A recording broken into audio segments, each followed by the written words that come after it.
নমস্কার বন্ধুরা, আশা করি সবাই ভালো আছেন। তো বন্ধুরা, এখন আমি যে বিষয়টা নিয়ে কথা বলবো, তো একটা বিরাট বড় একটা গুঞ্জন উঠেছে নাকি সাকিব খানের বিপরীতে থাকতে চলেছে প্রিয়াঙ্কা চোপড়া। এই বিষয়টা দেখছি চারিদিকে সোশ্যাল মিডিয়াতে ছড়াছড়ি করছে এবং প্রত্যেকেই কিন্তু বলা বলি করছে যে সাকিব খানের যে পরবর্তী যে সিনেমাটা আসতে চলেছে সেই সিনেমাতে নায়িকা হিসেবে দেখতে পাওয়া যেতে চলেছে প্রিয়াঙ্কা চোপড়াকে। এবার এর মধ্যে কতটা সত্যতা রয়েছে, কতটা সত্যতা নেই, প্রিয়াঙ্কা চোপড়াকে আনা কি আদৌ পসিবল, সেই সমস্ত বিষয় নিয়ে ডিটেলসে আলোচনা করব। তো আশা করব ভিডিওটা খুবই ইন্টারেস্টিং হবে, ভিডিওটাকে আপনারা শেষ পর্যন্ত দেখতে থাকবেন। এবং যদি আপনারা আমার চ্যানেলে নতুন হয়ে থাকেন, অবশ্যই আপনারা আমার চ্যানেলটা সাবস্ক্রাইব করে নিয়ে পাশে বেল আইকনটা অবশ্যই প্রেস করে দেবেন। আর ভিডিওটি ভালো লেগে থাকলে অবশ্যই আপনারা একটা লাইক, কমেন্ট, শেয়ার করে দেবেন। তো প্রথমত বলি, এই যে ফেক নিউজটা যারা ছড়াচ্ছ যে সাকিব খানের পরবর্তী সিনেমাতে প্রিয়াঙ্কা চোপড়া থাকতে চলেছে, এটা কখনোই কিন্তু সম্ভব নয়। এবার এটা কখনোই সম্ভব নয় এটাই কারণ, দেখুন একটা বাংলা সিনেমার বাজেট কত হয়, একটা বাংলা সিনেমার বাজেট কত হয়। সাকিব খান থাকলে সেই ছবিটার বাজেট 12 কোটি, 15 কোটি, 16 কোটি এর মধ্যে যায়। সাকিব খান না থাকলে সেই ছবিগুলোর বাজেট কত হয়? 2 কোটি, 2.5 কোটি, 3 কোটি এর মধ্যে হয়। এবার প্রিয়াঙ্কা চোপড়া যেখানেই যাক, যেই সিনেমা করুক, তার বাজেট 10 কোটি টাকার নিচে হবে না।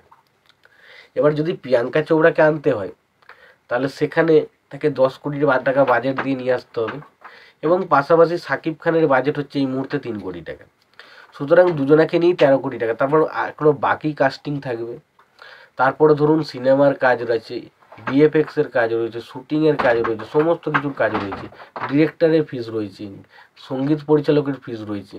তো সেখান থেকে মোটামুটি 20-25 কোটি টাকার উপরে কিন্তু বাজেট আরামসে চলে যাবে। এটা একটা প্রথম হচ্ছে বাজেট সমস্যা। দ্বিতীয় কথা হচ্ছে, প্রিয়াঙ্কা চোপড়ার এই মুহূর্তে বড় বড় ব্যানারে ছবি তার হাতে রয়েছে, বিশেষ করে এস রাজামৌলির সিনেমা রয়েছে, যেটার এস রাজামৌলির সিনেমা নিয়ে মোটামুটি 2-3 বছর আরামসে ধরে রাখতে পারেন যে আপনি আর ফাঁকা থাকবেন না। তো সেটা একটা বিষয়। আর তার পাশাপাশি এস রাজামৌলির সিনেমা থেকে সে কখনোই বেরোবে না।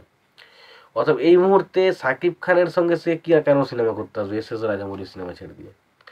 এবং তার একটা বাজেট রয়েছে, তার একটা অন্য জায়গা রয়েছে। সুতরাং এই যে বিষয়টা, এটা পসিবল নয়, এটা সম্ভব নয়।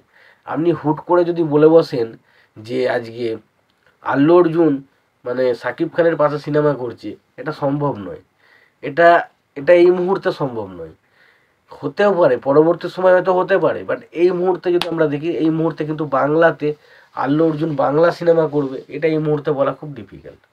কারণ আল্লু অর্জুনের যে ফিস, যা বাজেট, সেটা হয়তো রিকভার করে দিতে পারবে না।